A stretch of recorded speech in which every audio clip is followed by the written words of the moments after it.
Bismillahirrahmanirrahim. Assalamualaikum warahmatullahi wabarakatuh. Innal hamdalillah nahmaduhu wa nasta'inuhu wa nastaghfiruh wa na'udzu billahi min shururi anfusina wa sayyiati a'malina. May yahdihillahu fala mudilla lahu wa may yudlil fala hadiya lahu. Asyhadu an la ilaha illallah wahdahu la syarika lahu wa asyhadu anna Muhammadan abduhu wa rasuluh. Ya ayyuhalladzina amanu taqullaha haqqa tuqatih wa la tamutunna illa wa antum muslimun. Ya ayyuhan nasu taqu rabbakum alladzi khalaqakum min nafsin wahidah wa khalaqa minha zawjaha wa batha minhuma rijalan katsiran wa nisaa'a. واتقوا الله الذي تساءلون به والأرحام إن الله كان عليكم رقيبا.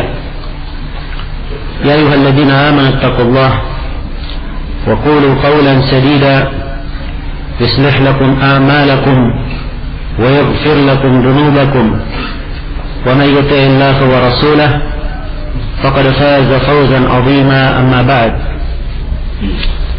فإن أصدق الحديث كتاب الله وخير الهدي هدي محمد صلى الله عليه وعلى آله وسلم وشر الأمور محدثاتها فإن كل محدثة بدعة وكل بدعة ضلالة وكل ضلالة في النار. إخواني وأخواتي rahimani wa rahimakumullah. Pada pertemuan pagi hari ini, sebagaimana yang telah diumumkan, bahwa tema pembicaraan adalah penjelasan tentang etika syar'i di dalam menyikapi silang pendapat di kalangan para ulama. Dan pembahasannya kita ambil secara tematis dari kitab Syekhul Islam Ibnu Taimiyah yang berjudul Raf'ul Malam an Al-A'immatil A'lam.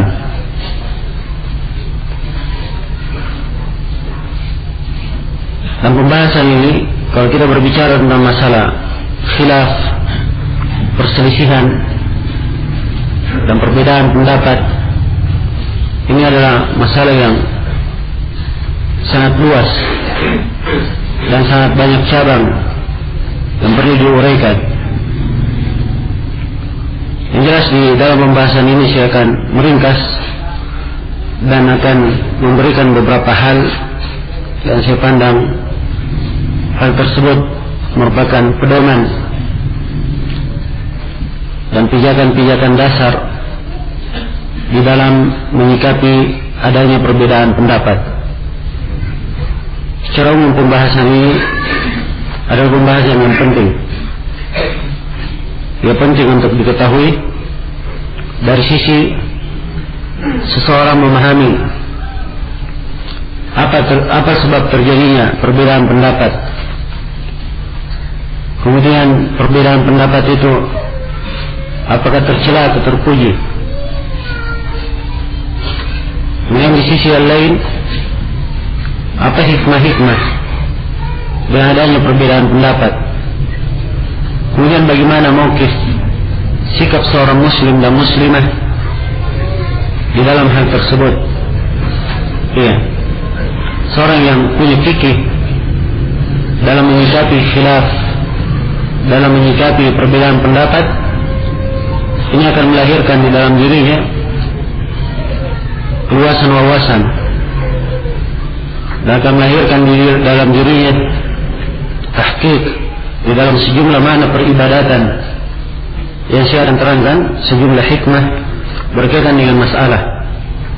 Kemudian di sisi lain, jangan disangka jelek terhadap para ulama tatkala terdapat sebagian pendapat yang kadang menyelisihi sebuah hadis, atau sebagian pendapat diselisihi oleh ulama yang lainnya. Maka dengan mengetahui fikih khilaf ini, apa yang menyebabkan terjadinya perbedaan pendapat itu, insyaallah taala kita akan pandai melihat sebuah permasalahan, menetapkan pada tempatnya, kemudian juga pandai memberi udzur kepada para ulama. Dan ini tema umum yang terkandung di dalam buku Syekhul Islam Ibnu Taimiyah. Sebab judulnya Raf'ul Malam. Raf'ul Malam artinya mengangkat celaan an alaimatil alam, dari para imam yang terkenal, mengangkat celaan dari mereka. Iya. Ini pembahasan yang dibahas di dalam buku ini, dan sebagaimana yang dimaklumi pembahasannya bersifat khusus, menjelaskan perbedaan pendapat di kalangan ahlul ilm, di kalangan para ulama. Dan saya melihat saya perlu memberikan beberapa pendahuluan dan beberapa perkara yang dengannya kita bisa mengetahui perbedaan pendapat secara umum, apa yang terjadi perselisihan di tengah umat, ataupun perbedaan pendapat, apa sebab-sebab di belakangnya, dan bagaimana bentuk-bentuknya. Saya akan berikan beberapa pendahuluan. Iya. Yang pertama di sini yang perlu saya terangkan sebagai pendahuluan, bahwa adanya silang pendapat, apakah disebut khilaf atau disebut ikhtilaf, ingin dibahasakan silang pendapat, perbedaan pendapat, perselisihan, itu kalimat-kalimat yang dipakai. Ya, khilaf, al-ikhtilaf, at-tanazu', dan kalimat-kalimat yang semisal dengan itu. Adanya hal ini adalah perkara yang sudah merupakan ketentuan Allah, sunnatullahi al-kauniyah al-qadariyah, adalah sunnah Allah yang telah ditentukan dan takdir yang telah ditetapkan. You got mail. Iya. Dan ini bahwa ketentuan Allah Subhanahu wa taala itu ada dua. Ada ketentuan kauni dan ada ketentuan syar'i. Ketentuan kauni adalah ketentuan yang telah ditetapkan, ditakdirkan. Tapi belum berarti ketentuan itu adalah hal yang disukai dan dicintai oleh Allah. Ya, ditakdirkan dan ditentukan karena hikmah yang lain, karena hikmah yang lainnya. Nah, seperti ketentuan misalnya adanya kemaksiatan. Kemaksiatan bukan hal yang dicintai. Wala yarda li ibadihi al-kufur. Allah tidak ridha kekafiran untuk hambanya. Ya. Tapi ditentukan adanya kemaksiatan, ada hikmah di sisi Allah untuk menguji hamba-hamba siapa yang jujur dalam keimanannya, menguji kesabaran mereka, menguji tingkat-tingkat peribadatannya, kedekatannya kepada Allah, dan berbagai hikmah yang lainnya yang mungkin kita tidak mengetahuinya. Yang jelas Allah Subhanahu wa taala Maha mempunyai hikmah yang mendalam di atas setiap ketentuan dan takdirnya. Iya, ini disebut sunnatullahil al-kauniyah, ketentuan yang telah ditetapkan, takdir yang telah diputuskan secara kauni. Dan ketentuan syar'i. Ketentuan syar'i adalah suatu hal yang diperintah dan dicintai oleh Allah Subhanahu wa taala. Ya, suatu hal yang diperintah dan dicintai oleh Allah Subhanahu wa taala. Ini ketentuan syar'i. Ya, diperintah untuk melakukan ketaatan, diperintah untuk beriman. Ya, ini adalah hal-hal yang merupakan ketentuan syar'i. Dan adanya khilaf adalah sudah merupakan ketentuan kauni seperti yang saya terangkan tadi. Allah Subhanahu wa taala berfirman, "Wa la yazaluna mukhtalifin illa man rahima rabbuk." Terus-menerus mereka berselisih. Ditekankan, terus-menerus mereka berselisih, kecuali siapa yang dirahmati oleh Rabbmu. Nah, dan Allah Subhanahu wa taala menjelaskan akan adanya perselisihan walaupun di awalnya manusia mereka di atas satu agama. Kana an-nasu ummatan wahida fakhtalafu adalah manusia tadinya mereka satu, umat yang satu. Kemudian setelah itu mereka berselisih. Maka perselisihan adalah sudah merupakan sunnah Allah al-kauni. Tapi bersamaan dengan itu, adanya perselisihan ini bukan artinya manusia dibiarkan begitu saja mereka berselisih. Dari rahmat Allah Subhanahu wa taala, kemuliaan dan keagungannya dan kebesarannya, Allah menunjukkan jalan yang lurus, menerangkan as-siratal mustaqim, sehingga tidak ada udzur bagi orang yang menyimpang, tidak ada udzur bagi orang yang keluar dari jalan yang lurus. Sebab as-siratal mustaqim, petunjuk yang lurus, telah diterangkan di dalam Al-Quran dan di dalam sunnah Rasulullah sallallahu alaihi wasallam. Ya. Karena terangnya Allah memerintah kepada nabinya, wa anna hadha sirati mustaqiman. Ya, kata Allah firman, wa anna hadha sirati mustaqiman fattabi'uhu. Sungguhnya ini jalanku yang lurus, terangkan jalan yang lurus. Fattabi'uhu, ikutilah jalan tersebut. Wa la tattabi'us subul fatafarraqa bikum an sabilihi. Dan jangan kalian mengikuti jalan-jalan yang lain sehingga kalian dipecah belah dari jalannya. Dan Allah Subhanahu wa taala berfirman kepada nabinya, "Qul hadhihi sabili ad'u ila Allah ala basirah ana wa man ittaba'ani." Katakanlah wahai Muhammad, hadhihi sabili, ini adalah jalanku. Bagi kalimat hadhihi, kata isyarat, menunjuk kepada sesuatu. Ya, tidaklah ditunjuk kepada sesuatu kecuali sesuatu itu telah jelas. Sebab yang belum jelas tidak dipakai kata isyarat padanya. Jalan yang lurus. Sungguhnya ini adalah jalanku. Saya berdakwah di atas jalan ini. Demikian pula orang-orang yang mengikuti saya berdakwah di atas basirah, di atas ilmu dan keyakinan. Iya, di atas ilmu dan keyakinan. Dan Allah Subhanahu wa taala berfirman, "Wa kadzalika nufassilu al-ayat wa litastabina sabilul mujrimin."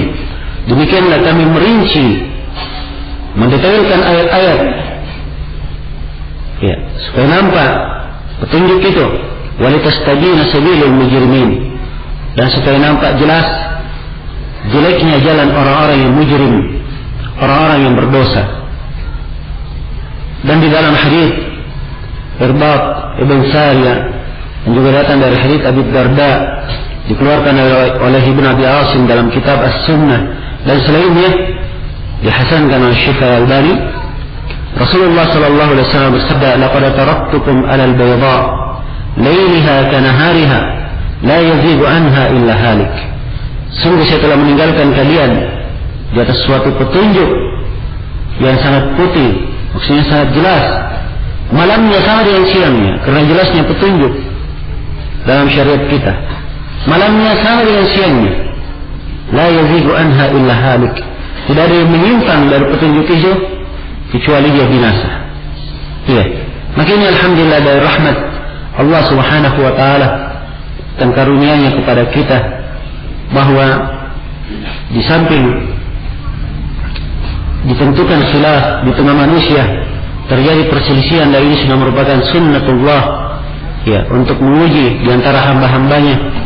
Allah menunjukkan kepada kita jalan yang lurus. Ya. Kemudian juga perlu diketahui bahwa silang pendapat, khilaf, walaupun dia adalah ketentuan, sudah ditakdirkan, tapi bukan artinya hal yang dicintai oleh Allah, bukan artinya hal yang diridai oleh Allah.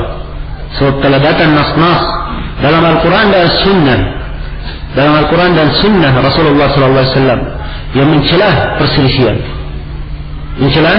perselisihan dan perbedaan pendapat. Iya. Maka ini adalah dasar yang sangat penting yang harus diketahui. Sebab dasar dari agama ini adalah mencela perselisihan. Karena tatkala dikatakan dalam ayat, "Wa la yazaluna mukhtalifina illa man rahima rabbuk." Terus menerus mereka berselisih. Ini penetapan sunnah kauniyah, ketetapan takdir bahwa ada perselisihan. Tapi Allah terangkan, "Illa man rahima rabbuk." Kecuali siapa yang dirahmati oleh Rabbmu. Maka menunjukkan orang yang berselisih itu adalah tercela. Orang yang tidak berselisih itu mereka adalah orang yang dirahmati.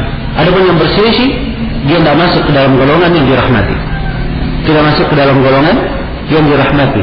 Dan telah banyak ayat-ayat Al-Quran yang menjelaskan larangan berselisih ini. Di antaranya adalah firman Allah Subhanahu wa taala, "Dzalika bi anna Allah nazzala al-kitaba bil haqq wa anna alladhina ikhtalafu fil kitabi la fi shiqaqin ba'id." Hal tersebut karena Allah telah menurunkan Al-Kitab dengan hak, dan sesungguhnya orang-orang yang berselisih tentang Al-Kitab, mereka itu berada dalam syiqaq, dalam keterpecahan yang sangat jauh. Dan Allah berfirman, "Wala takunu kalladzina tafarraqu wa ikhtalafu min ba'di ma ja'ahumul bayyinat." Janganlah kalian menjadi seperti orang-orang yang berpecah dan berselisih setelah datang kepadanya petunjuk. Dan dimaklumi nas-nas ya di dalam masalah ini, ya di dalam masalah perselisihan dan tercelahnya. Dan juga kita semuanya mengetahui hadis Irbad bin Sariyah dari pesan dan wasiat Nabi sallallahu alaihi wasallam. Kata beliau, "Man ya'ish minkum fasayara ikhtilafan katsiran, fa'alaikum bisunnati wa sunnatul khulafa'ir rasyidin al-mahdiyyin min ba'di." Siapa di antara kalian yang hidup setelahku, maka dia akan melihat perselisihan pendapat yang banyak. Ini juga penetapan ya akan adanya ujian itu, adanya sunnah kauniyah ini, perselisihan, sekaligus ditetapkan bahwa itu adalah hal yang tercela sebab dia menyelisih Al-Quran dan Sunnah. Ya, karena itu Nabi perintahkan kalau terjadi hal tersebut, "Fa'alaikum bisunnati." Hendaknya kalian berpegang dengan sunnahku, wa sunnatul khulafa'ir rasyidin al-mahdiyyin min ba'di, dan sunnah para khulafa ar-rasyidin al-mahdiyyin min ba'di. Nah, kemudian juga yang perlu saya terangkan di sini sebagai pendahuluan, ya, bahwa terjadinya silang pendapat di tengah umat itu diterangkan di dalam Al-Quran dan diterangkan di dalam hadits Nabi Sallallahu Alaihi Wasallam. Kemudian diterangkan jenis-jenis silang pendapat itu. Kalau di dalam Al-Quran diterangkan ada bentuk silang pendapat yang setiap orang yang berselisih di dalamnya dicela. Ya. Setiap orang yang berselisih di dalam silang pendapat itu adalah hal yang dicela. Nah, ini apabila hal tersebut terjadi karena suatu sebab tertentu yang akan kita terangkan, seperti dia melampaui batas, terusak dalam niatnya, atau dia memperselisihkan sesuatu yang telah jelas, maka yang seperti ini semua yang berselisih adalah tercela. Seperti dalam firman Allah berfirman, "Wa makhtalafa alladziina utul kitab illa min ba'di ma ja'ahumul ilmu baghyan bainahum." Tidaklah orang-orang yang diberikan kitab itu berselisih kecuali setelah datang kepada mereka ilmu. Mereka berselisih karena kesewenang-wenangan di antara mereka. Ya, karena kesewenang-wenangan di antara mereka. Nah, dan dalam Al-Quran juga diterangkan ada dari bentuk khilaf, salah satu dari yang berselisih dipuji, ya, dipuji, dan mereka adalah orang-orang yang beriman, dan pihak yang lainnya dicela. Nah, karena itu di dalam Al-Quran Allah berfirman, "Tilka ar-rusulu faddalna ba'dahum 'ala ba'd." Ya. Minhum man sallama Allah wa rafa'a ba'dahum darajat wa atayna Isa ibn Maryam al-bayyinati wa ayyadnahu bi ruhil qudus walau syaa'a Allahu ma qatatala alladhina min ba'dihim min ba'di ma ja'ahum al-bayyinat walakin ikhtalafu faminhum man amana wa minhum man kafara walau syaa'a Allahu ma qatalu. Allah berfirman, itulah para rasul, sebagian dari mereka kami utamakan di atas sebagian yang lain. Di antara para rasul ada yang Allah berbicara langsung kepadanya, dan sebagian mereka diangkat derajatnya, dan kami memberi Isa bin Maryam penjelasan bayinat, dan kami kuatkan dengan Ruhul Kudus. Andai kata Allah menghendaki mereka tidak saling berperang di antara tidak terjadi saling membunuh setelah nampak kepada mereka petunjuk. Walakin ikhtalafu, akan tetapi mereka berselisih. Perhatikan, sebut mereka berselisih. Kemudian di antara yang berselisih ini ada yang dipuji, ada yang dicela. Karena Allah berfirman setelahnya, "Faminhum man amana wa minhum man kafar." Di antara mereka ada yang beriman, yang terpuji, dan di antara mereka ada yang kufur. Ini dari Al-Quran. Dan di dalam hadis Nabi sallallahu alaihi wasallam, dalam hadis Nabi sallallahu alaihi wasallam disebutkan bahwa perselisihan itu dua jenis. Dan ini diterangkan oleh Syekhul Islam Ibnu Taimiyah di dalam Iqtida' As-Sirat Al-Mustaqim.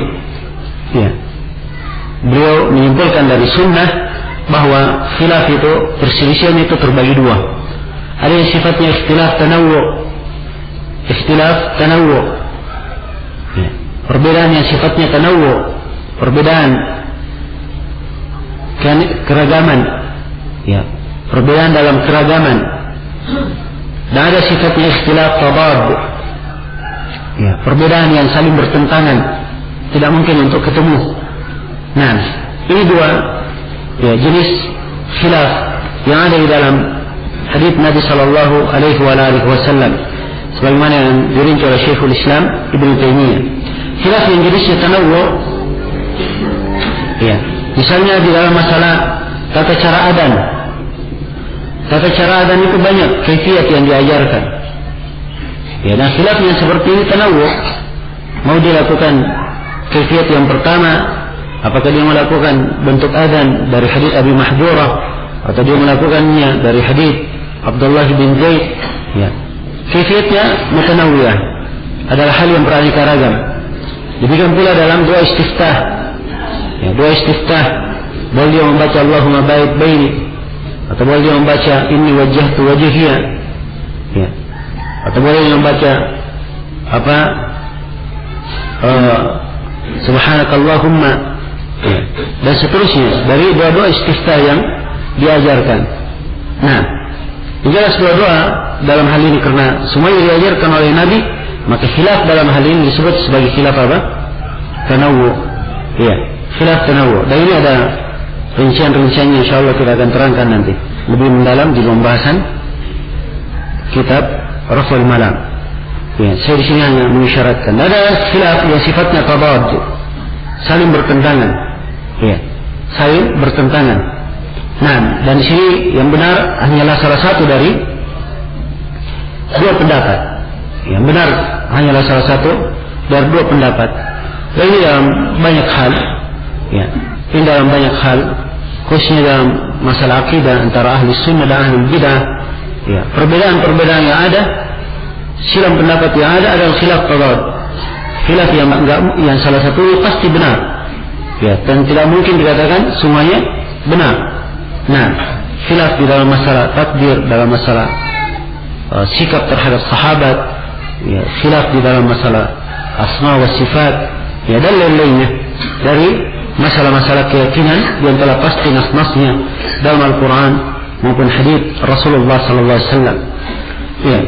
Yang jelas dasar khilaf ini ada di dalam Nabi sallallahu alaihi wasallam yang diterangkan. Karena itu Nabi menjelaskan tentang khilaf tanawwu di dalam sebagian hadits, dan dimaklumi tentang kisah perintah Nabi kepada para sahabat, la yusalliyanna ahadun al-asra illa fi Bani Quraidah. Jangan sekali-sekali salah seorang dari kalian ada yang salat asar kecuali di Bani Quraidah. Ini ucapan Nabi, satu ucapan beliau. Tapi para sahabat berbeda di dalam memahaminya. Jadi kisahnya ketika Nabi sallallahu alaihi wasallam selesai dari Yaumul Ahzab, beliau kembali dan para sahabat juga kembali. Maka Jibril datang kepada Rasulullah sallallahu alaihi wasallam. Kemudian berkata, "Wahai Muhammad, apakah engkau meletakkan pedang-pedangmu sedangkan kami para malaikat belum ada yang meletakkan pedangnya?" Maksudnya perang belum selesai.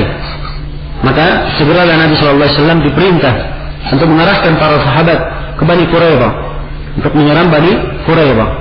Maka Rasulullah berpesan kepada para sahabat, jangan sekali-sekali ada yang salat asar kecuali di Bani Quraidah. Kecuali di Bani Quraidah. Maksudnya semuanya berangkat. Jangan sekali-sekali ada yang salat asar kecuali di Bani Quraidah. Maka berjalanlah para sahabat dengan hadits Nabi ini.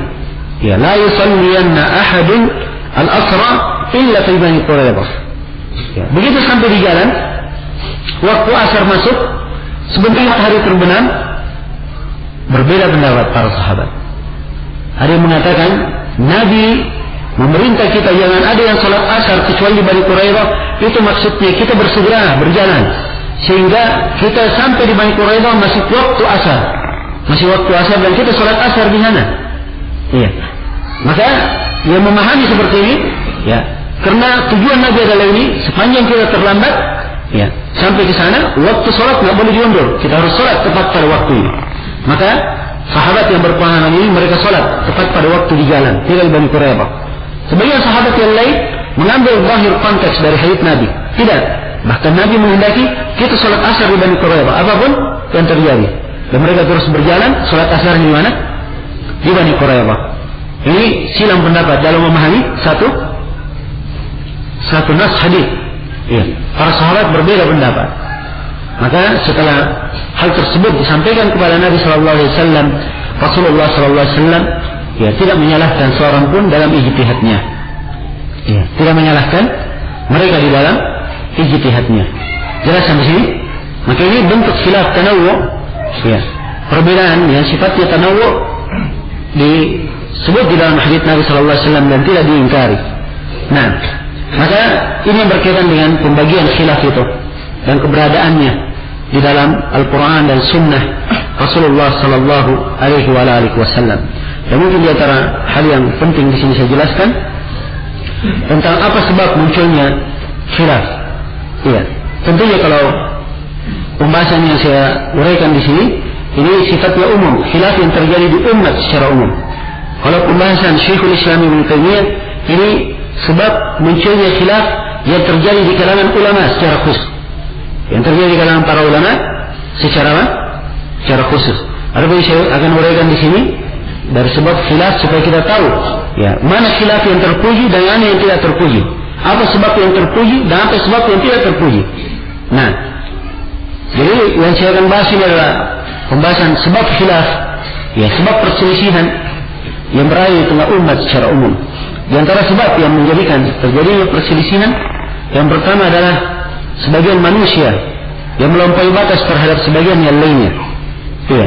Dari sebagaimana firman Allah Subhanahu wa taala, "Wa makhtalafa alladziina utul kitaba illa min ba'di ma ja'ahumul ilmu baghyan bainahum." Tidaklah utul kitab, orang-orang yang diberi kitab dari kalangan Yahudi dan Nasara, tidaklah mereka berselisih kecuali setelah ilmu itu datang kepada mereka. Perhatikan. Ya, ilmu datang justru setelah ilmu datang mereka berselisih. Ini apa namanya? Maka disifatkan perselisihan ini baghyan bainahum, karena kesewenang-wenangan di antara mereka. Kesewenang-wenangan di antara mereka. Nah, ini jadi sifat al-baghi, ya, merupakan salah satu sebab utama yang menyebabkan terjadinya perselisihan. Ya, kemudian yang kedua di antara hal yang menyebabkan terjadinya perselisihan adalah mengikuti hawa nafsu. Mengikuti hawa nafsu. Dan ini diterangkan di dalam sejumlah ayat. Ya. Di antaranya Allah Subhanahu wa taala berfirman, "Wa anna hadza sirati mustaqiman fattabi'u wa la tattabi'us subul fatafarraqa bikum an sabilihi." Sungguhnya ini adalah jalanku yang lurus, ikutilah jalan itu. Kemudian Allah ingatkan, "Wa la tattabi'us subul." Jangan kalian ikuti jalan-jalan yang lain. Ya, keluar dari syariat, bukan tuntunan Al-Quran dan Sunnah, hanya sekedar hawa nafsu di dalamnya. Kalau kalian ikuti jalan-jalan itu, maka ini akan memecah belah kalian dari jalan Allah. Iya. Dan Allah Subhanahu wa taala berfirman, "Afara'aita man ittakhadha ilahahu hawah wa adallahu Allahu 'ala ilm." Tidakkah kamu lihat orang yang menjadikan hawa nafsunya sebagai ilah? Ya, seakan-akan sebagai sembahan. Dan Allah sesatkan dia di atas ilmu. Allah sesatkan dia di atas ilmu. Nah, maka ini sebab yang kedua. Kemudian sebab yang ketiga yang menyebabkan terjadinya ikhtilaf adalah mengikuti waswas syaitan, mengikuti bisikan-bisikan syaitan atau anjuran-anjuran syaitan. Nah, dan Allah Subhanahu wa taala telah mengingatkan kepada manusia, "Inna syaitana lakum adu, fattakhiduhu aduwwa innama yad'u hizbahu liyakunu min ashabis sa'ir. Sungguh syaitan itu adalah musuh bagi kalian, maka jadikanlah dia sebagai musuh. Jadikan syaitan sebagai musuh.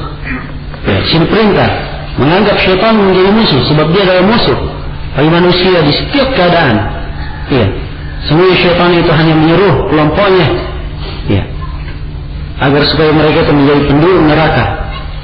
Dan di ayat yang lain Allah Subhanahu wa taala berfirman, "Wa yuridu asy-syaitanu ay yudhillahum dhalalan ba'ida." Dan syaitan menghendaki mereka itu tersesat dengan kesesatan yang sangat jauh. Ya, dengan kesesatan yang sangat jauh. Nah, maka ini di antara hal yang menyebabkan terjadinya perselisihan. Kemudian yang lainnya di antara hal yang menyebabkan terjadinya perselisihan adalah mengikuti al-mutasyabih, mengikuti hal-hal yang samar. Ya. Apakah dari sisi pendalilan atau pendapat yang samar, yang tidak jelas. Nah, bukan hal yang muhkam. Terkadang sebagian perkara hanya Allah yang mengetahuinya. Maka mengikuti hal yang mutasyabih yang seperti ini adalah hal yang menyebabkan terjadinya perselisihan. Dan Allah Subhanahu wa taala telah memperingatkan akan bahaya mengikuti yang mutasyabih. Dalam firman-Nya Allah berfirman, فَأَمَّا الَّذِينَ فِي قُلُوبِهِمْ زَيْغٌ فَيَتَّبِعُونَ مَا تَشَابَهَ مِنْهُ ابْتِغَاءَ الْفِتْنَةِ وَابْتِغَاءَ تَأْوِيلِهِ. Adapun orang-orang yang dalam hatinya ada penyakit, mereka mengikuti apa yang labih. Ya. Mereka mengikuti apa yang mutasyabih, menghendaki fitnah dan menghendaki mentakwilnya. Maka jalan ahli iman, ya, di dalam usul ahli sunnah, dasar prinsip dasar dalam ahli sunnah, kalau ada perkara yang mutasyabih diimani, tapi yang mutasyabih itu diarahkan pengertiannya kepada yang muhkam, diarahkan pengertiannya kepada nas-nas yang muhkam, yang telah jelas, yang telah tetap ketentuan agama. Sebab ilmu adalah keselamatan dan kejahilan adalah kebinasaan, dan tidak sama antara orang yang berilmu dan tidak berilmu. Allah Subhanahu wa taala berfirman, "Qul hal yastawi alladziina ya'lamuuna wal ladziina la ya'lamuun." Ya, katakanlah, apakah sama orang yang berilmu itu dan orang yang tidak berilmu? Jawabannya sangat beda. Ya. Yang menjadi ukuran adalah ilmu, bukan ibadah. Bukan ibadah. Kadang ada orang ahli ibadah, rajin beribadah. Ya. Tapi karena dia tidak punya ilmu, terlalu gampang disesatkan oleh syaitan. Terlalu gampang disesatkan oleh syaitan. Dan ini telah banyak kisah-kisah, ya, dari ahli ibadah yang mereka disesatkan, ya, oleh syaitan karena tidak mempunyai ilmu, hanya punya semangat ibadah saja, tapi tidak mempunyai ilmu. Karena itu sangat indah ucapan Sufyan ats-Tsauri ketika beliau berkata, "La alimun wahidun asyaddu 'ala asy-syaitani min 100 abid." Satu orang alim, ya, itu lebih berat bagi syaitan daripada 100 ahli ibadah. Ya, kalau 100 ahli ibadah lawan satu syaitan, sangat gampang bagi syaitan untuk mengalahkan mereka, ya, dan untuk menyesatkannya. Tapi satu alim bagi syaitan itu sangat berat, ya, untuk menghadapinya, sebab dia punya ilmu, ya, tentang tentang agama. Nah, maka di dalam khilaf, dalam perselisihan, terjadinya silang pendapat itu disebabkan karena adanya kejahilan. Kalau dia kembali kepada ilmu, mempelajari ilmu yang sebenarnya, maka insyaallah taala akan terangkat perselisihan tersebut. Nah, dan di antara hal yang menyebabkan terjadinya perselisihan, penggunaan kalimat-kalimat global. Penggunaan kalimat-kalimat global atau kalimat-kalimat yang mujmalah, yang kadang mengandung beberapa hukum. Nah, dari banyak terjadi dalam sejarah, seperti kita lihat bagaimana orang-orang Khawarij dan orang-orang Syiah tatkala mereka berdalilkan dengan dengan ketentuan atau dengan ayat inil hukmu illa lillah, bahwa hukum itu hanya milik Allah, sehingga mereka katakan la hukma illa lillah, tidak ada hukum kecuali hanya milik Allah. Ini kalimat benar, ya, kalimat benar, istilah. Tapi ada mana-mana yang terkandung di dalamnya, mana yang global dan beraneka ragam mana di dalamnya. Ya, tatkala setiap orang mengambilnya dan memposisikannya pada hawa nafsunya masing-masing, ya, maka terjadilah fitnah, terjadi hal yang tidak dibenarkan. Kemudian di antara hal yang menyebabkan terjadi perselisihan adanya perbuatan bid'ah dalam agama. So, setiap bid'ah itu memecah belah umat, ya, dan menimbulkan perselisihan dan perpecahan di tengah umat. Nah, karena itu ahli sunnah disebut dengan ahli sunnah. So, mereka berpegang dengan sunnah Rasulullah. Dan ahli bid'ah disebut dengan ahli bid'ah. So, mereka condong kepada bid'ah, tidak mengikuti sunnah Rasulullah Sallallahu Alaihi Wasallam. Kemudian di antara hal yang menyebabkan terjadi perselisihan adalah berlebihan, sifat ekstrim, sifat gulu. Ya. Karena itu telah dilarang dalam Al-Quran, ya ahlal kitab la taghlu fi dinikum. Wa ahlul kitab, jangan kalian gulu, jangan kalian berlebihan di dalam agama kalian. Kita dilarang untuk berlebihan, ya, di dalam agama, melakukan sikap ekstrim. Dan Rasulullah SAW telah mengingatkan, iyyakum wal ghulu, fa inna ma ahlakal ladina min qablikum al ghulu fi din. Ya, hati-hati kalian dari sifat al ghulu. Sungguhnya yang membinasakan orang-orang sebelum kalian karena mereka ekstrim di dalam beragama. Iya.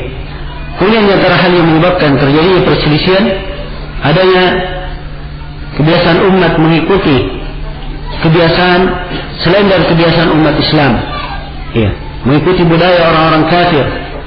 Nah, dari kalangan Yahudi dan Nasara, ini telah disebutkan oleh Nabi sallallahu alaihi wasallam, la tattabi'unna sanana man kana qablakum shibran bi shibrin wa dira'an bi dira'in hatta law dakhalu juhra dabbin la dakhaltumuh.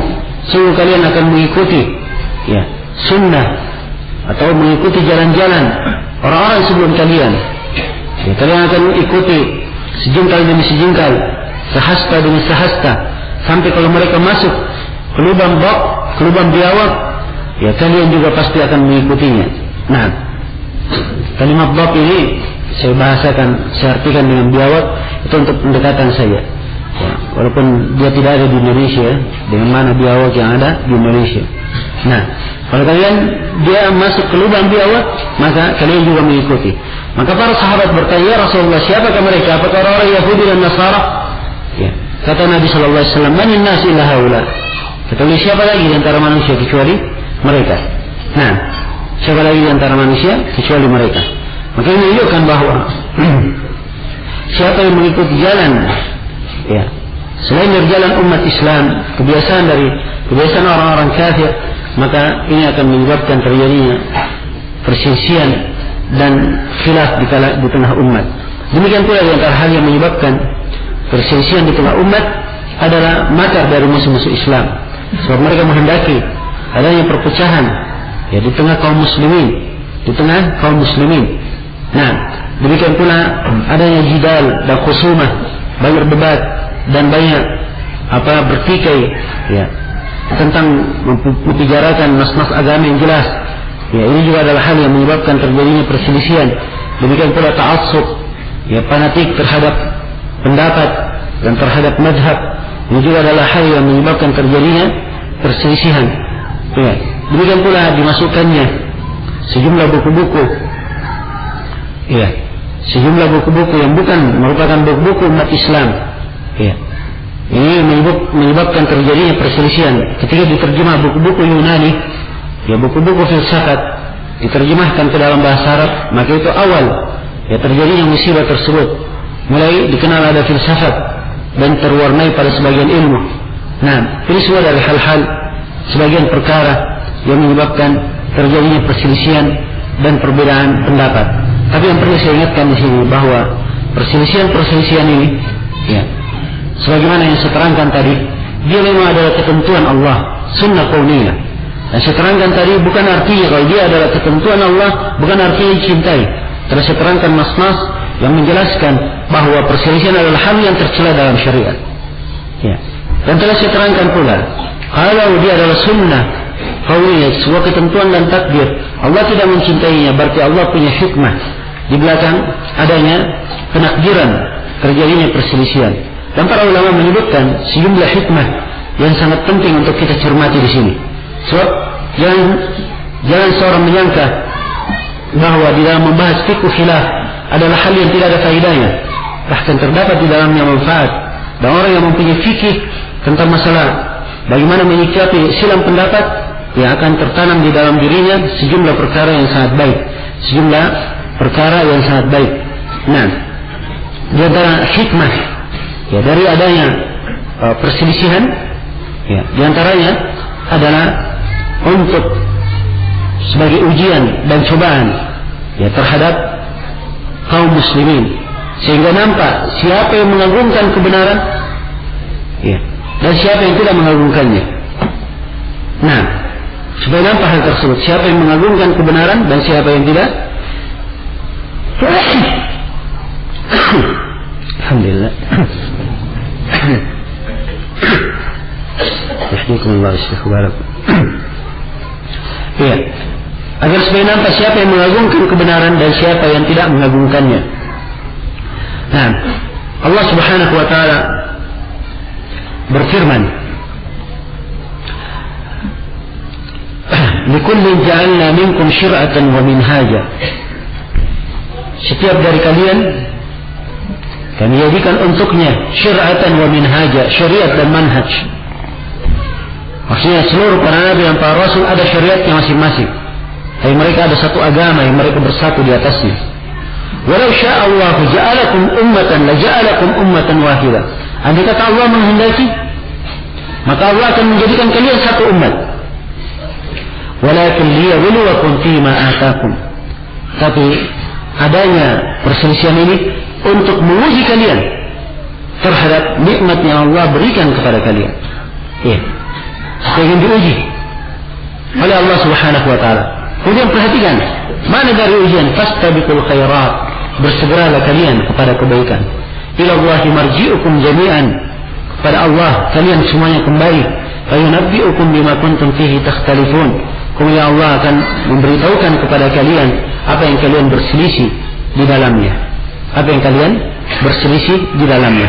Nah, maka di sini nampak salah satu dari hikmah adanya ujian atau adanya khilaf ini, perbedaan pendapat, untuk menguji manusia ini, menguji apa yang diberikan kepada mereka. Ya, melihat siapa yang mengagungkan Alkitab dan As-Sunnah, mengagungkan kebenaran, dan siapa yang tidak mengagungkannya.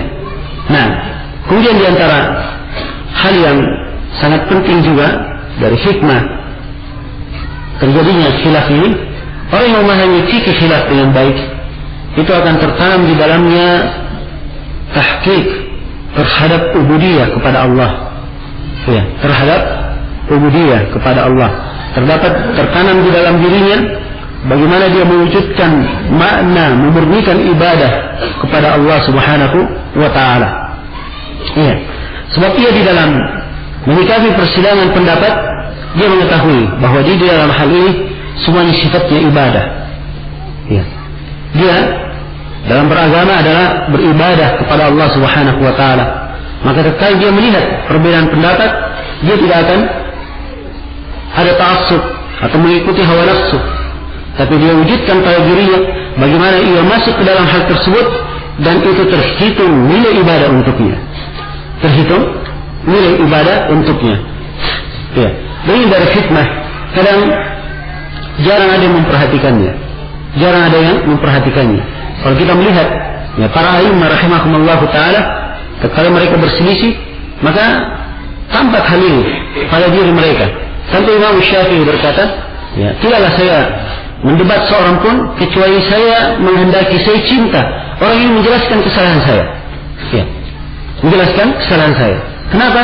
Sebab yang maksud yang mereka inginkan adalah apa? Bukan untuk menang-menangan, ya, dan bukan untuk menguatkan pendapat, tapi memang untuk mencari kebenaran, untuk mencari kebenaran. Dan ini mana ibadah yang sangat mendalam, mana ibadah yang sangat mendalam. Ini dari akhlak yang mulia lagi kita perhatikan. Iya. Kemudian diantara faedahnya juga, ini membuat seorang itu bisa berpikir lebih baik, dan dia sendiri mengambil pelajaran untuk tidak bertaklid, ya, tidak ikut-ikutan di dalam permasalahan yang terjadi perselisihan. Sebab dengan adanya perbedaan pendapat ini, maka dia terbiasa untuk berpikir dan menimbang, melihat, ya, apa dalil-dalil yang kuat, pertimbangan-pertimbangan syar'i yang mengajak ke sana. Nah, dan bagaimana Dia di dalam masalah ini terlatih untuk mengambil setiap pendapat dengan dalilnya, bukan dengan ikut-ikutan saja. Ya. Kemudian di dalam memahami fikih khilaf ini juga akan tertanam di dalam dirinya bagaimana cara dia mewujudkan ulfah, mewujudkan kecintaan kepada saudaranya, dan memutus segala sebab permusuhan. Ya, sebab maksud dari perselisihan, tatkala seorang muslim, ya, kita berbicara kepada seorang muslim, seorang mukmin yang menghendaki kebaikan, dia masuk di dalamnya, dia mengambil pendapat tersebut, kemudian dia membangun di atasnya sebuah ibadah yang dengan hal tersebut dia dicintai dan diridai oleh Allah Subhanahu wa taala. Maka akhlak yang seperti ini akan menimbulkan di dalam dirinya bagaimana dia bisa memperkuat persaudaraannya dengan orang lain. Ya, karena itu Imam Syafi'i pernah dalam sebuah munasah beliau berselisih ya dengan seorang imam. Ya, kemudian Imam Syafi'i datang kepadanya. Ya. Kemudian beliau berkata, "Wahai fulan, jangan sampai perselisihan kita ini menjadikan kita keluar dari orang-orang yang tidak saling cinta mencintai karena Allah. Bukankah kita bisa untuk saling bersaudara walaupun kita berselisih? Ya. Bukankah kita bisa saling bersaudara walaupun kita berselisih? Maka ini dalam perselisihan yang sifatnya, apalagi kalau sifatnya adalah istilah yang sifatnya tanawu, ada kemungkinan dalil di dalamnya, dan dalil memang dari dua pendapat sangat mendukung, dan mungkin saja ya semua dari itu punya kekuatan dari sisi pendalilan. Maka hal yang seperti ini kadang hendaknya kita perhatikan. Ya, kita perhatikan dan kita munculkan dari sikap yang baik ini. Nah, sebab dimaklumi dari hal yang dari adanya perselisihan, dan perselisihan itu kalau terjadi dan ditanamkan ke dalam jiwa, ini akan menyebabkan lemahnya kaum muslimin, banyaknya pertikaian dan permusuhan di kalangan mereka. Karena itu orang yang mengerti fikih khilaf, dia masuk di dalamnya, dia betul-betul menjaga dirinya jangan sampai ia jatuh ke dalam apa yang dilarang oleh Allah Subhanahu wa taala. Iya, ini beberapa hikmah dan beberapa perkara yang mungkin bisa kita petik dari adanya perselisihan dan perbedaan pendapat ya di kalangan para ulama. Nah, ini beberapa pendahuluan yang ingin saya sampaikan di sini. Nah, sebenarnya ada pendahuluan lain, tapi saya ingin meringkas pembahasan. Insyaallah taala kita akan masuk menjelaskan apa yang diterangkan oleh Syekhul Islam Ibnu Taimiyah rahimahullahu taala.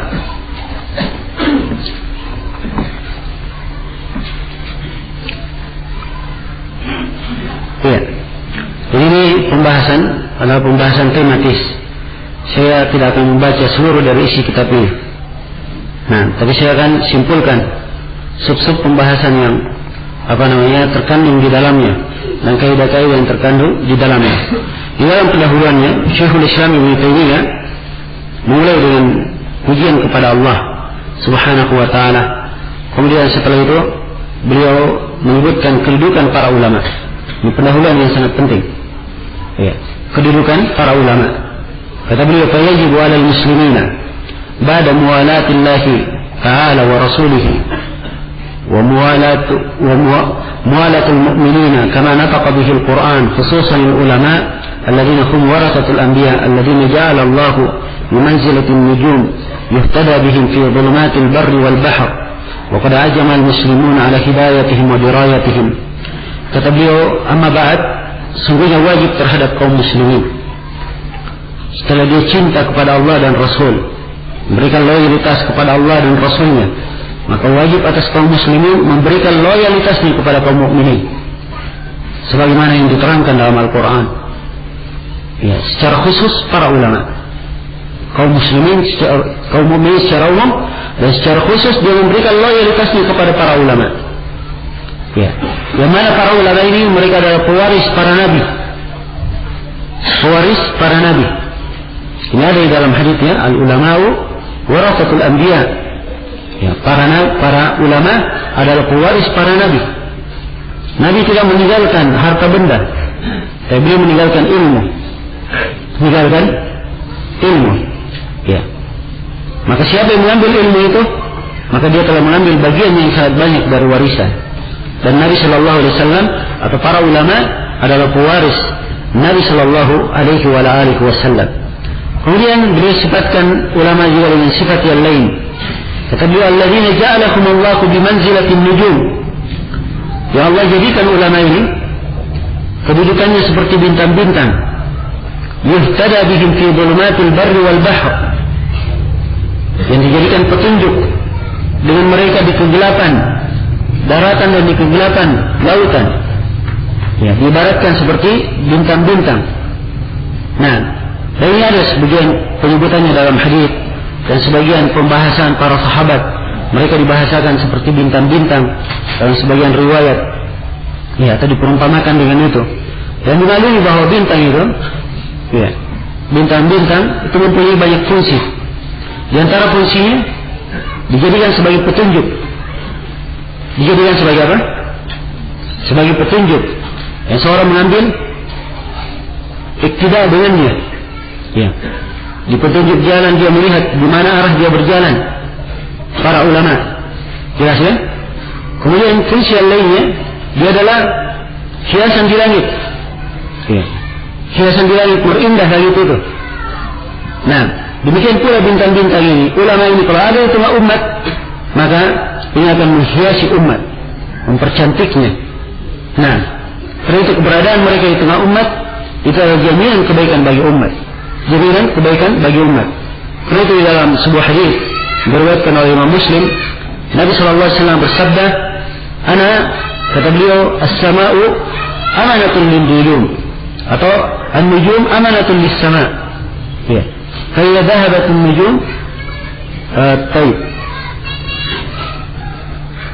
Atau Rasulullah bersabda, "As-sama'u amanatun lin-nas, fa idza dhahaba as-sama'u atan nasu ma yu'adun." Ya. Langit itu adalah amanah, pengaman bagi manusia. Kalau langit sudah pergi, maka apa? Akan datang kepada manusia apa yang dijanjikan kepada mereka. Maksudnya ancaman yang diancamkan. Kemudian Nabi berkata, "Wa ana amanatun fi ashabi." Dan saya adalah pengaman di tengah sahabatku. Fa idza dhahabtu ata ashabi ma yu'adun.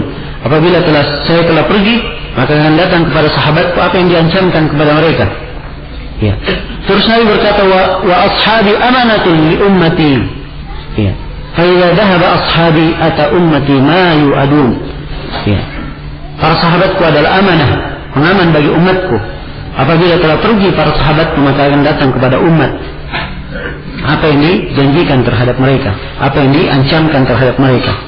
Maka ini menunjukkan kepada kita keutamaan adanya orang-orang yang berilmu di tengah umat. Keutamaan adanya orang-orang yang berilmu di tengah umat. Nah, dan di antara tugas dari fungsi dari bintang adalah untuk melempar, ya, jin-jin yang mendengar. Nah, dan demikian pula ulama ini, mereka membersihkan umat dari segala hal yang membahayakannya. Ya, karena itu dari masa ke masa ada satu kelompok dari ulama yang menegakkan tugas ini, membela dan menjaga kebersihan umat, ya, kemurnian agama, kemurnian akidah, dan terus-menerus menampakkan kebenaran. Kata Nabi sallallahu alaihi wasallam, "La tazalu ta'ifatun min ummati dhahirin 'ala al-haq, la yadhurruhum man khadalahum wa la man khalafahum hatta ya'ti amrullah." Terus-menerus ada satu kelompok dari umatku, ya, yang menampakkan kebenaran, zahir di atasnya. Mereka zahirin di atasnya, nampak di atasnya, tidak membahayakan mereka orang yang mencerca mereka, dan tidak pula orang yang menyelisih mereka sampai datang hari kiamat. Iya, maka ini sebagian dari kedudukan para ulama di tengah umat. Iya, dan ini kaidah dasar di dalam memijak. Iya. Ini sengaja ditekankan oleh Syekhul Islam Ibnu Taimiyah bahwa para ulama punya kedudukan di tengah umat. Iya, punya kedudukan di tengah umat. Dan apabila para ulama telah pergi dari umat ini, maka akan datang bahaya yang sangat besar yang bisa mengancam umat Islam ini. Iya. Dan Nabi sallallahu alaihi wasallam menjelaskan di dalam hadis Abdullah bin Amr bin As yang diriwayatkan oleh Imam Al-Bukhari dan Imam Muslim tentang pentingnya keberadaan para ulama di tengah umat. Kata beliau sallallahu alaihi wasallam, "Inna Allah la yaqbidu al-ilm intiza'an yaqbiduhu min qulubil ibad, walakin yaqbidu al-ilm biqabdil ulama." Sungguhnya Allah tidak mencabut ilmu itu, dicabut begitu saja dari dada hamba. Ilmu tiba-tiba dicabut hilang. Nah, tidak dicabut seperti itu. Iya. Tapi ilmu itu dicabut dengan diwafatkannya para ulama. Dengan diwafatkannya para ulama. Nah, kemudian Nabi berkata, hatta idza lam yubqi aliman, dalam sebuah riwayat, hatta idza lam yubqa alimun, sampai ketika Allah tidak menyisakan seorang alim pun, atau di riwayat yang lain, sampai tatkala tidak satu alim pun yang tersisa. Mananya sama ya? Ittakhadha an-nasu ru'usan juhala. Kalau tidak ada alim lagi, maka manusia menjadikan apa? Membuat pemimpin-pemimpin yang jahil. Pemimpin-pemimpin yang jahil. Fasu'ilu. Mereka ditanya, pemimpin-pemimpin ini ditanya. Menunjukkan bahwa alim ulama adalah pemimpin di tengah umat. Ya. Nah, fasu'ilu. Maka orang-orang jahil ini yang dijadikan pemimpin ditanya. Fa'aftau bighairi ilmin. Mereka memberi fatwa tanpa ilmu. Fadallu wa adallu. Maka mereka pun sesat dan mereka menyesatkan manusia. Menyesatkan manusia. Maka nampak dari sini, ya, pentingnya keberadaan para ulama, baik dari maksud yang sangat besar di dalam syariat. Ya.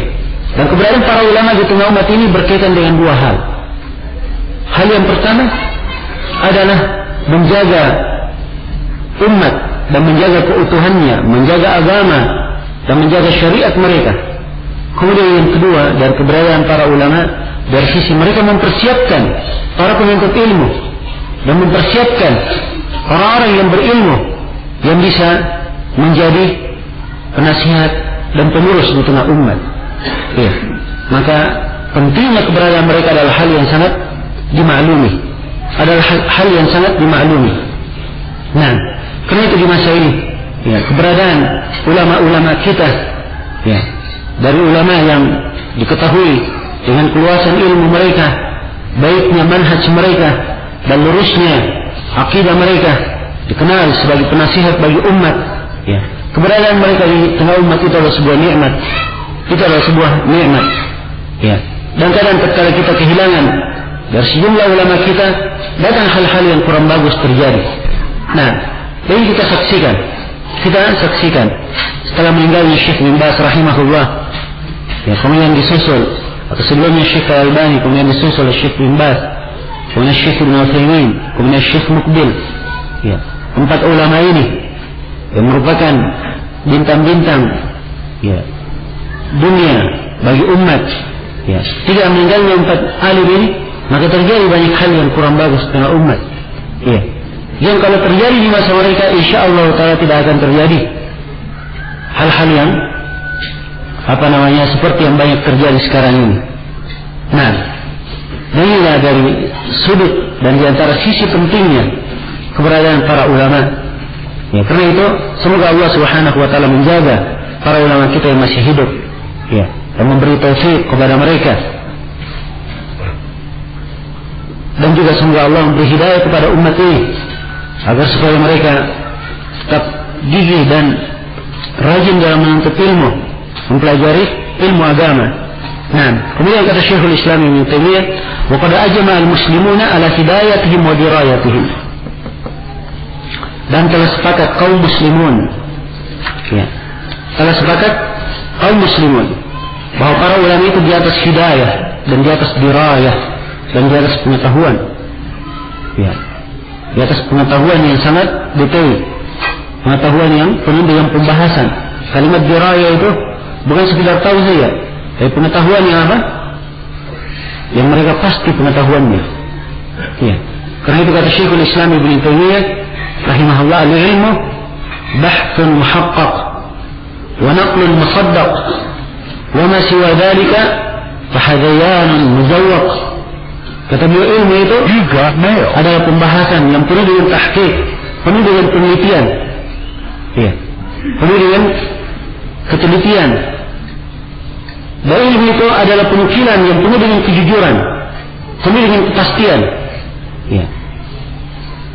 Selain daripada itu kata Ibnu Taimiyah, maka itu adalah igauan orang-orang yang tidur. Ya. Adalah hal yang terima. Nah, maka demikian para ulama di atas hidayah dan di atas dirayah terhadap ilmu agama. Kemudian kata beliau, kullu ummatin qabla mab'ath nabiyina Muhammad sallallahu alaihi wasallam fa ulama'uha shiraruha illa al-muslimin. Kata beliau, sungguhnya setiap umat ya, sebelum diutusnya Nabi kita Nabi Muhammad sallallahu alaihi wasallam, ulama mereka adalah yang paling jeleknya. Illa al-muslimin, kecuali kaum muslimun. Fa inna ulama'akum khiyaruhum. Sebab para ulama mereka adalah orang-orang pilihannya. Ya. Fa innakum khulafa'ur rasul sallallahu alaihi wasallam fi ummati. Sebab para ulama adalah para khalifah Nabi sallallahu alaihi wasallam di tengah umat. Ya, para pengganti Nabi di tengah umat. Wal muhyuna lima mata min sunnati. Dan para ulama ini mereka yang menghidupkan sunnah Nabi yang sudah mati. Dan manusia tidak beramal lagi dengannya. Ya. Bihim qamal kitab wa bihi qamu. Dengan para ulama ini Alkitab bisa tegak. Dan para ulama juga tegak di atas Alkitab. Wa bihim nafaqal kitabu wa bihi nafaqu. Dan dengan para ulama ini pula Alkitab itu didengarkan. Ya. Sebab mereka menyampaikan, mereka menjelaskan. Wa bihi nafaqu. Dan para ulama juga mereka kalau berbicara dengan dalil dari Al-Quran. Ya. Berbicara dengan dalil dari Al-Quran. Ya. Maka ini penekanan yang sangat penting sekali. Sebelum kita masuk ya, di dalam membahas apa sebab yang menyebabkan terjadi silang pendapat di kalangan para ulama, maka kita harus mempunyai kaidah dasar bahwa semua ulama yang namanya ulama sunnah ya, mereka insyaallah taala mereka adalah manusia yang berada di atas kebaikan.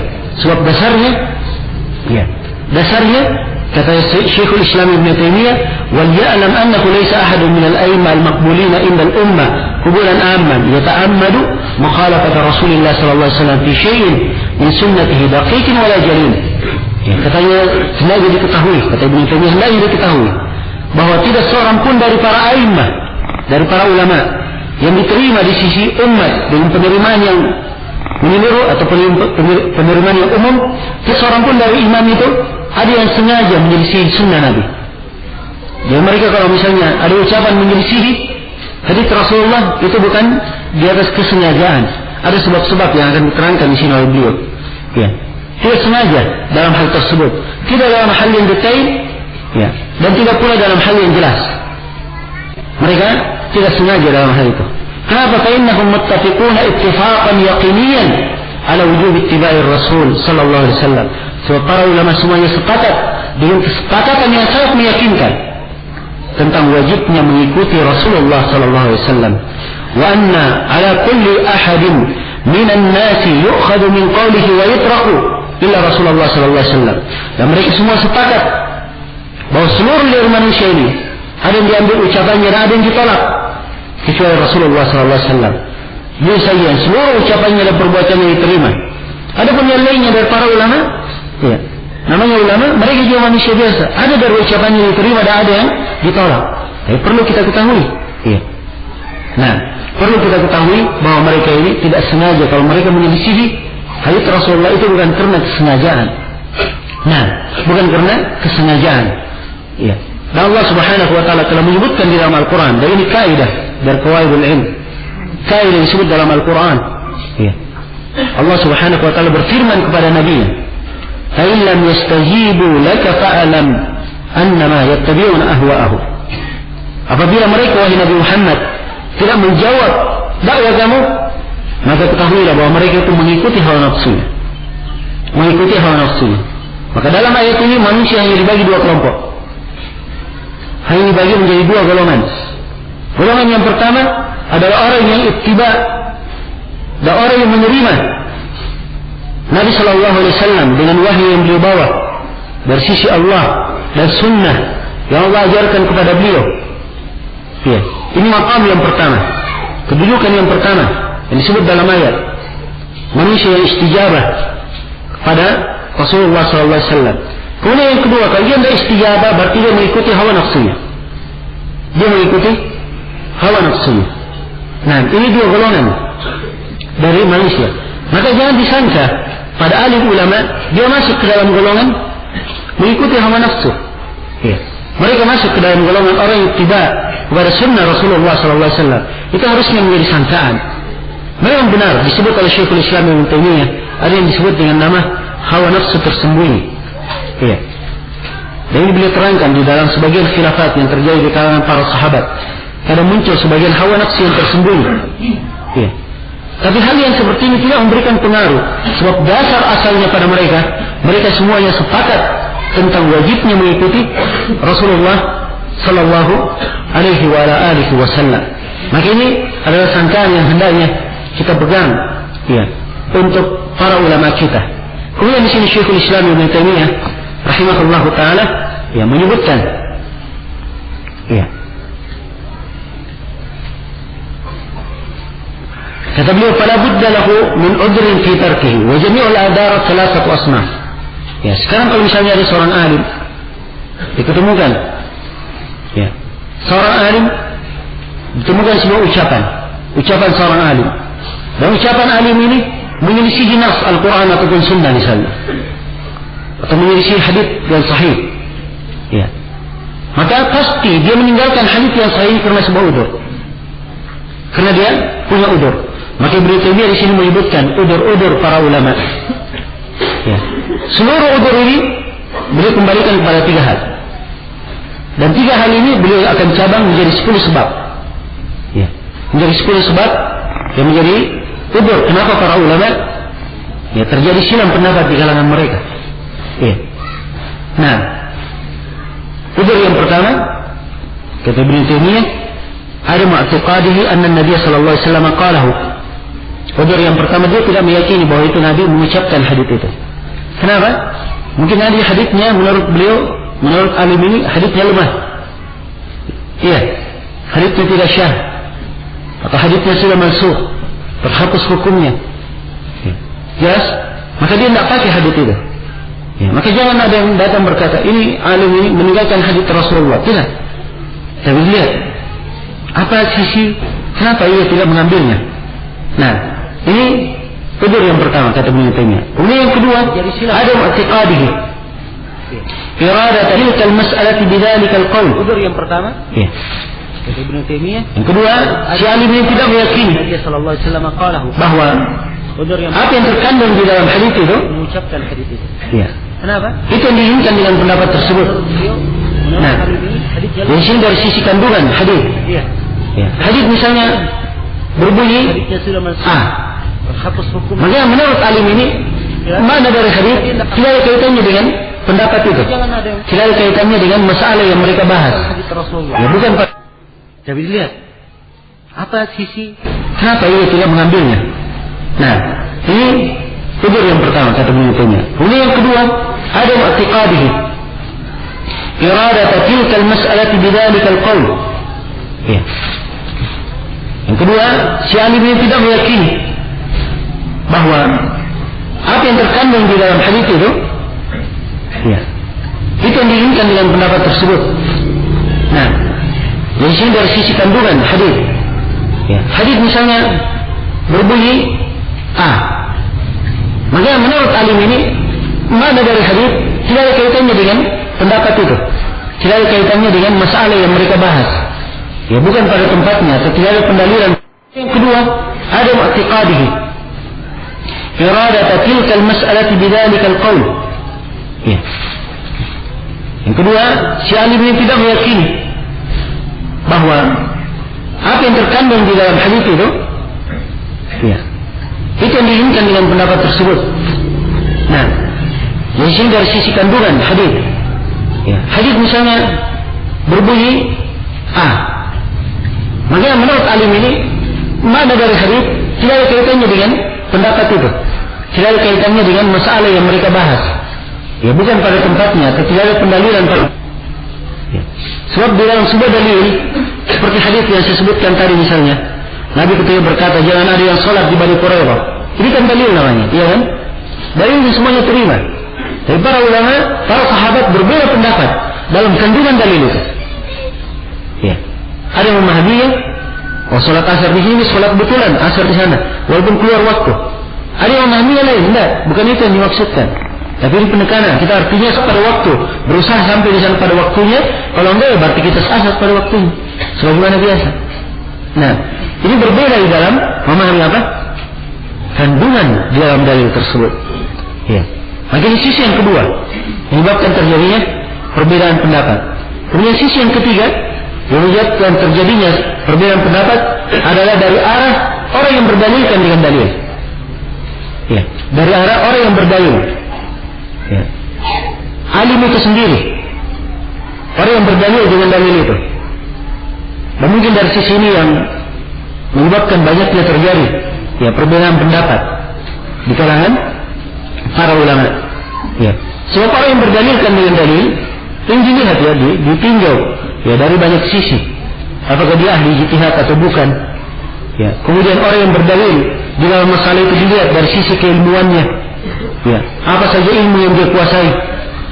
Ya. Kemudian dia menonjol di ilmu apa? Ya. Kemudian ia menuntut ilmu di kondisi apa? Hidupnya di negeri apa? Ya. Apakah dia tafaqquh di atas madhab Syafi'i atau di madhab Hanbaliyah atau seluruh madhab? Memang memberikan pengaruh ya, di dalam cara dan metode berdalilkan. Di dalam cara dan metode mereka berdalil. Ya. Nah, kemudian juga di antara hal yang penting dibahas dalam orang yang berdalil, ya, keadaan dan sifat orang alim itu sendiri. So, keadaan dan sifatnya itu memberikan pengaruh dari hukum, ya, yang keluar darinya. Nah, dari ini akan saya berikan contoh-contohnya insyaallah ta'ala. Ya. Baik, ini sisi yang keberapa tadi? Sisi yang ketiga. Kemudian sisi yang keempat yang lagi diperhatikan, ya. Dan saya katakan bahwa sisi ini yang merupakan sebab terjadi khilaf adalah sisi masalah al-mustadal alaiha. Ya. Permasalahan yang dijadikan dalil, diberikan dalil untuknya. Ya. Jadi kita sekarang ada tiga hal. Ada dalil, kemudian ada orang yang berdalilkan. Ya. Tentunya ada dalil, ada orang yang berdalilkan. Orang yang berdalilkan, dia dalilkan untuk apa? Untuk sebuah masalah kan? Sebuah masalah. Jadi jadi dua perkara yang dibahas tentang masalah akan dalil. Kemudian pembahasan yang kedua tentang kandungan di dalam dalilnya. Kandungan di dalam dalilnya. Ya, maka berbeda dalam empat perkara ini. Dalil, pendalilannya, orang yang berdalilkan dan masalah yang diberikan pendalilan. Ya. Dalam masalah yang diberikan pendalilan, ya, bercabang dari empat hal ini muncullah berbagai macam silang pendapat di kalangan para ulama. Sebenarnya ini yang mendasari. Ya. Empat hal ini yang mendasari terjadinya silang pendapat di kalangan para ulama. Nah,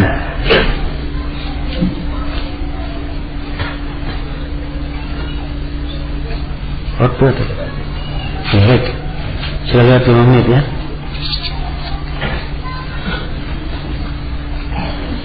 Saya terangkan dulu satu, sebab saya tadi terlambat berapa menit tadi. Saya khawatirkan tadi nggak selesai. Ini yang banyak saya beri contoh, ya, supaya dengan contoh akan jelas. Ya. Nah, jadi yang penting di dalam pembahasan seorang pahami dalilnya, atau memahami kaidahnya. Setelah itu dia dengarkan contoh-contohnya supaya lebih jelas kaidah tersebut. Ya, dengarkan dalil-dalilnya. Baik, yang pertama yang kita katakan bahwa arah yang dengannya terjadi sirat pendapat, kita sebutkan berapa arah tadi, berapa sisi? 4. Yang pertama dari sisi dalil itu sendiri. Dari sisi dalil itu sendiri. Yang pertama kita lihat dari sisi dalil ini mungkin ada 3 pembahasan yang perlu dibahas. Ya, dari sisi dalil. Nah, 3 pembahasan yang perlu dibahas dari sisi dalil. Pembahasan yang pertama tentang bagaimana cara menentukan ini dalil atau bukan. Baik, yang menjadi dalil di dalam pendalilan apa? Yang pertama Al-Quran, ini disepakati ya. Kemudian yang kedua adalah Sunnah Rasulullah SAW, ini juga disepakati. Kemudian yang ketiga ijma', kesepakatan. Ini juga disepakati. Ijma' dengan maknanya ijma' yang sharih atau ijma' yang memang telah syah sebagai ijma'. Ya. Adapun ijma' yang diragukan keabsahannya atau ijma bermakna ijma sukuti atau ijma yang lainnya, ini memang ada silang pendapat di kalangan para ulama apakah dipakai atau tidak dipakai. Jelas sampai sini? Ya. Kemudian ada bentuk pendalilan lain yang kadang banyak orang tidak paham. Ada pendalilan lain. Ini sebenarnya dipelajari dalam buku usul fikih. Bagaimana hukum pendapat sahabat? Dia dalil atau bukan? Pendapat sahabat, apakah dia dalil atau bukan? Ya. Ini juga berbeda pendapat para ulama dalam hal ini. Nah, karena itu kalau kita melihat misalnya, kita perbandingkan antara dua fikih Imam Ahmad dengan fikih Abu Hanifah, maka akan nampak perbedaan yang sangat menonjol. Sebab Imam Ahmad banyak memakai asar para sahabat, sedangkan Abu Hanifah dia banyak menggunakan rai dan pemikiran. Jelas sampai sini? Maka di dalam menentukan, dalam sudut berdalilkan adanya perbedaan, maka hal yang muncul di belakang hasil dari ijtihadnya juga berbeda karena adanya perbedaan penentuan dalilnya ini. Ya, jelas ya?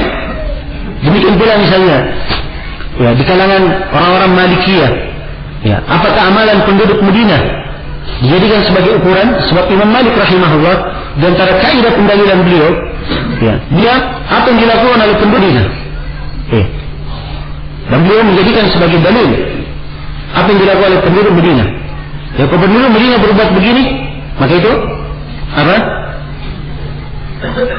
Hal yang dipastikan diterima. Kalau penduduk Madinah tidak melakukannya, maka Imam Malik rahimahullah taala tidak melakukannya. Ya, dijadikan sebagai i'tibar. Dan ini tentunya memberikan pengaruh dalam hukum. Ya, karena itu Imam Malik rahimahullah beliau berpendapat tidak disyariatkannya puasa 6 hari bulan Syawal. Ya. Salah satu sisi pendalilan beliau karena penduduk Madinah tidak ada melakukannya. Beliau menjumpai sejumlah alim ulama tidak ada melakukannya. Jelas? Ya. Padahal hadis tentang puasa 6 hari bulan Syawal, hadisnya di mana? Di dalam Sahih Muslim. Ya. Kata Nabi sallallahu alaihi wasallam, "Man shama Ramadhana thumma atba'ahu 6 min Syawal, fakannama shama ad-dahr." Siapa yang puasa Ramadan kemudian dia ikuti 6 hari puasa di bulan Syawal, maka seakan-akan dia puasa 1 tahun. Ya. Ini hadis diriwayatkan oleh Imam Muslim. Hadis ini tidak sampai kepada Imam Malik. Karena itu Imam Malik cuma pakai ukuran apa yang dilakukan oleh penduduk Madinah. Ya. Dan beliau menjadikan sebagai dalil apa yang dilakukan oleh penduduk Madinah. Ya, kalau penduduk Madinah berbuat begini, maka itu apa? Hal yang dipastikan diterima. Kalau penduduk Madinah tidak melakukannya, maka Imam Malik rahimahullah taala tidak melakukannya. Ya, dijadikan sebagai i'tibar. Dan ini tentunya memberikan pengaruh dalam hukum. Ya, karena itu Imam Malik rahimahullah beliau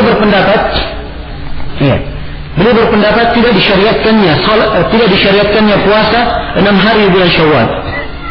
Ya. Salah satu sisi pendalilan beliau karena penduduk Madinah tidak ada melakukannya.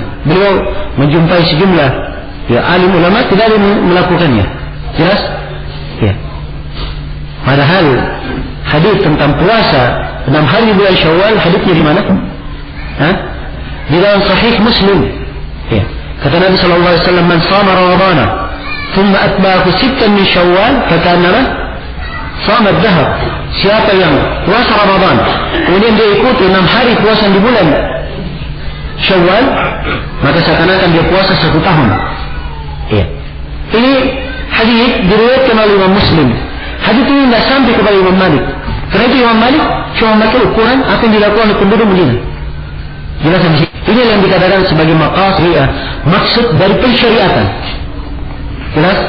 Maksud dari pensyariatan. Maksud dari pensyariatan ini kembali kepada beberapa perkara.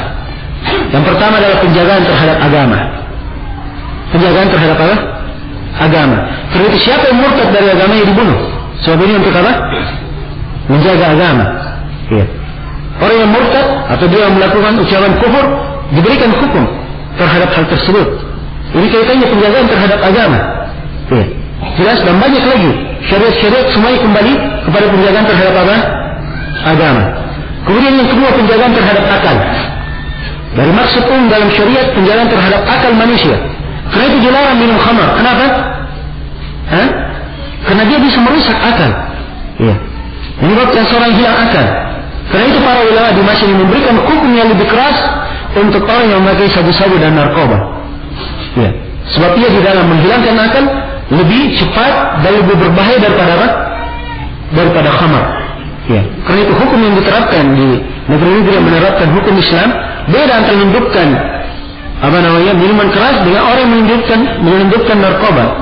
Kalau menghidupkan narkoba bisa dikena hukum mati. Ya. Dari sisi penjagaan dan dari sisi ta'zir. Jelas ya? Nah, ini penjagaan terhadap akal. Kemudian yang ketiga, kadang maksud dari syariat adalah penjagaan terhadap jiwa manusia. Ya. Karena itu dilarang membunuh, dilarang mengancam seorang muslim, menunjuk padanya dengan pedang dia tidak boleh, dengan besi tidak boleh. Ya. Ini semuanya penjagaan terhadap apa? Terhadap jiwa seorang muslim. Kemudian yang ketiga atau yang keempat, penjagaan terhadap kehormatan. Ya, penjagaan terhadap kehormatan. Ya, penjagaan terhadap jiwa juga kadang diibaratkan penjagaan terhadap darah ya. Nah, kemudian yang keempat penjagaan terhadap kehormatan. Ya. Karena itu dilarang mencerca seorang muslim, dilarang mencelanya. Ya. Kemudian diberikan hukum-hukum terhadap siapa yang menuduh perempuan baik-baik dituduh dengan perbuatan zina. Ya. Kalau dia tidak punya saksi, maka dia harus dicambuk 80 kali. Ya. Kalau dia tidak mempunyai saksi. Jadi ini penjagaan untuk apa? Menjaga kehormatan. Ya. Jadi maqasid yang dinamakan maksud dari maqasid syariah. Kemudian yang kelima, penjagaan terhadap nasab. Kenapa dilarang berzina? Sebab ini akan bisa mencampur baurkan antara nasab manusia. Ya. Mencampur baur antara nasab manusia. Dan sebagian para ulama masukkan penjagaan terhadap nasab ini masuk ke dalam penjagaan terhadap kehormatan. Kemudian yang keenam adalah penjagaan terhadap harta. Penjagaan terhadap harta. Karena itu dilarang mencuri, dilarang orang yang mencuri dipotong tangannya. Ini semuanya penjagaan terhadap siapa? Terhadap harta. Ini maqasid syariah kembali ke dalam hal ini. Jelas? Ini sebut daruriyat. Dan ada namanya hal yang sifatnya hajiyat. Ya. Atau hal yang sifatnya hajiyat, perkara yang dibutuhkan. Ini hal-hal yang wajib untuk menyempurnakan. Dan ada tahsiniyat, perkara-perkara yang dianjurkan dalam syariat. Ya. Ini yang ditahqiq oleh Asy-Syatibi. Ya, sampai beliau menulis buku Al-Muwafaqat khusus untuk menekankan hal ini. Demikian pula Al-Izz bin Abdus Salam, beliau menulis judul buku Qawaidul Ahkam. Ya, berurut kaidah-kaidah hukum tentang masalihul anam, bagaimana menciptakan kemaslahatan di tengah manusia. Ini untuk menjaga hal ini. Dan perlu diketahui bahwa seorang alim kalau dia tidak mempunyai fikih terhadap maqasid syariah ini, sebagian para ulama melarangnya untuk memberi fatwa. Melarangnya untuk memberi fatwa. Ya. Sebab dia akan tidak seimbang di dalam fatwanya. Tatkala dia tidak memahami fikih ini. Ya.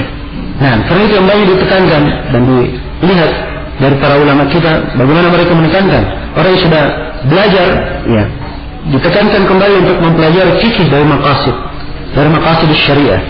Nah, sebelum di sini satu contoh, ya, dari fatwa para ulama supaya antum tahu bagaimana, ya, cara mendudukkannya.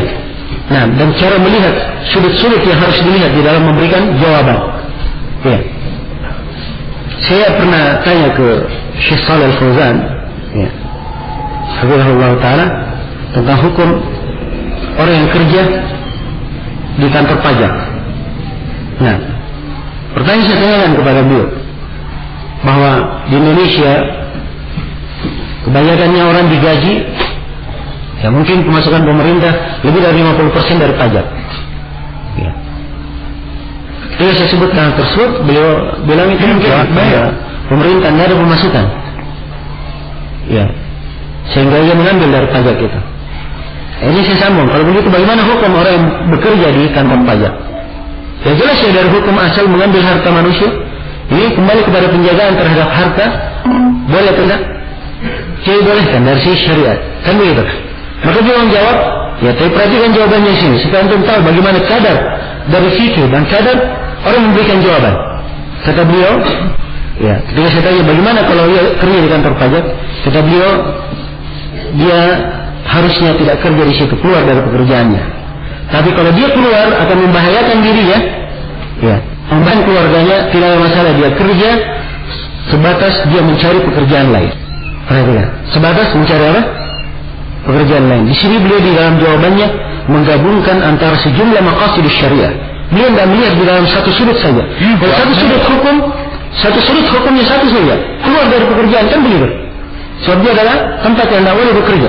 Tapi beliau melihat dari sudut lain, melihat dari sudut orang yang bekerja ini sendiri. Sebab keadaan manusia seperti itu. Kadang kalau dia keluar dari pekerjaannya tiba-tiba, misalnya, ini akan membawakan darar, bahaya untuk dirinya sendiri. Maka beliau menjelaskan, dia dalam masalah kerja di situ dari sisi, ya, darurat, dia kerja sampai dia mendapatkan pekerjaan lain. Sebatas untuk mencari pekerjaan lain. Ya, jelas di sini. Maka yang saya terangkan, ingin saya jelaskan bahwa di dalam memberikan jawaban, dalam memberikan uraian, ada maqasid dan fikih hendaknya dijaga. Fikih hendaknya dijaga. Ya, di antara hal yang indah juga saya pernah dengar dari Syekh Muqbil rahimahullah. Ya, beliau ditanya tentang seorang perempuan, ya, yang apa namanya, dia dizalimi oleh suaminya, dia dizalimi oleh keluarganya. Apakah boleh perempuan yang meminta talak? You got mail. Meminta talak? Maka Syekh menjelaskan, adapun dari sisi boleh, ya, karena dia membahayakan hal tersebut, membahayakan dirinya, boleh saja dia minta talak, boleh, kata Syekh. Tapi dari sisi nasihat, kata Syekh, saya nasihatkan dia untuk lebih banyak bersabar lagi. Ya, sebab demikianlah dalam kehidupan, demikianlah dia terangkan nasihat-nasihat. Ya. Dan ini melihat bukan dari satu sudut saja, tapi melihat di banyak sisi. Ya. Karena itulah perhatikan dari sisi pendalilan, ini hal yang penting untuk dicermati. Ya, hal yang penting untuk dicermati. Nah, baik, ini diantara penjelasan berkaitan dengan masalih al-mursalah. Ada juga pendalilan disebut dengan nama istihsan. Ya, yang jelas di dalam istihsan ini bukan pendalilan, juga amal ahli Madinah sebenarnya bukan pendalilan, memang pendapat yang kuat. Kalau masalih al-mursalah itu ada rinciannya. Tentang masalih al-mursalah ada rinciannya.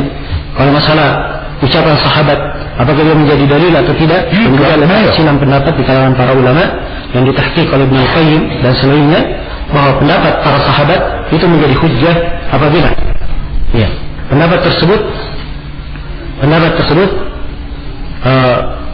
bukan hal yang pendapat tersebut pertama bertentangan dengan nas Al-Quran dan Sunnah. Kemudian yang kedua, tidak ada dari sahabat lain yang menyelisihinya. Kemudian pendapat tersebut adalah pendapat yang tidak berkaitan dengan ijtihad pribadi. Tidak berkaitan dengan ijtihad pribadi. Ini dari ketentuan dan syarat-syarat diterimanya ucapan sahabat. Nah, maka ini bentuk-bentuk pendalilan yang hendaknya dipahami. Kapan dijadikan sebagai dalil, kapan bukan dalil. Nah, bercampur di atas hal ini, Imam Ahmad memakai dalil qaul sahabat, Imam Malik memakai dalil amalan penduduk Madinah. Ya, kalau terjadi silang pendapat di kalangan mereka, memang wajar, sebab dalam dalam kantong-kantong riwayat hadis. Ya, dan adanya perselisihan dalam menentukan riwayat hadis ini, ya, hendaknya seorang meluas di dalam membuka banyak pintu udzur. Ya, banyak pintu udzur. Dan kadang saya juga melihat sebagian ikhwah kadang ada bentuk berlebihan kadang menyikapi. Tapi sebagian ikhwah kadang dia hanya baca tuntunan salat dari sifat salat Syekh Al-Albani. Ya. Kalau dia melihat ada orang yang salat dari tuntunan Syekh bin Baz atau Syekh bin Utsaimin, ya, kadang disalahkan. Ya.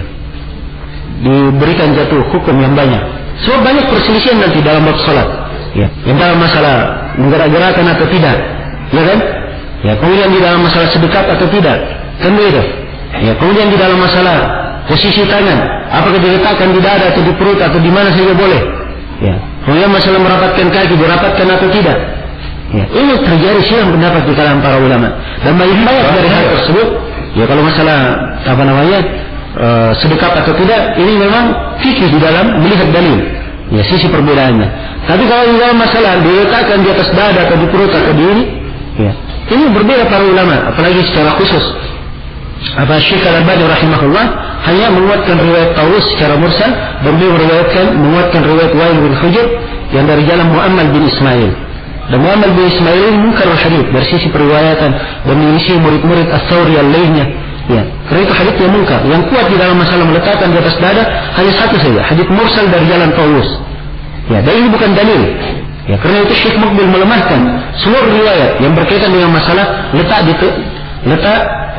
tangan di mana? Apakah di dada? Kalau di dada lemah, dan di perut juga lemah, di bawah perut juga lemah. Jadi asalnya karena semuanya lemah, meletakkan tangan boleh di mana saja. Mau di dada silahkan, mau di perut silahkan, mau di bawah perut silahkan. Dan ini pendapat Imam Ahmad dalam sebuah riwayat. Pendapat Imam Ahmad dalam sebuah riwayat. Dan ini yang banyak dipakai. Ulama di Saudi banyak memakai hal ini. Ya. Nah, dan saya khawatir kadang sebagian ikhwah kita yang hanya mengenal apa yang disebut oleh Syekh Al-Albani atas dada, mungkin kalau dia lihat Syekh bin Baz salat atau Syekh Ibn Utsaimin atau Syekh Shalih Fauzan, ya jangan-jangan dia sangka mereka enggak paham salat. Ya. Saya khawatir seperti itu. Karena saya ingin membuka, mencerahkan supaya jangan ada jelek sangka terhadap para ulama. Ya, jelas ya. Masalah merapatkan kaki misalnya. Merapatkan kaki. Jelas haditsnya di dalam hal ini. Syekh Al-Albani menguatkan. Betul itu hadits Ibnu Umar. Beliau kuatkan. Ya. Tapi itu hadits dalam riwayat Al-Hakim dan Ibnu Khuzaimah. Ya. Di dalam Sahih Muslim asal riwayatnya tidak ada kalimat merapatkan. Ya. Karena itu banyak dari para ulama di masa ini melemahkan riwayat tersebut.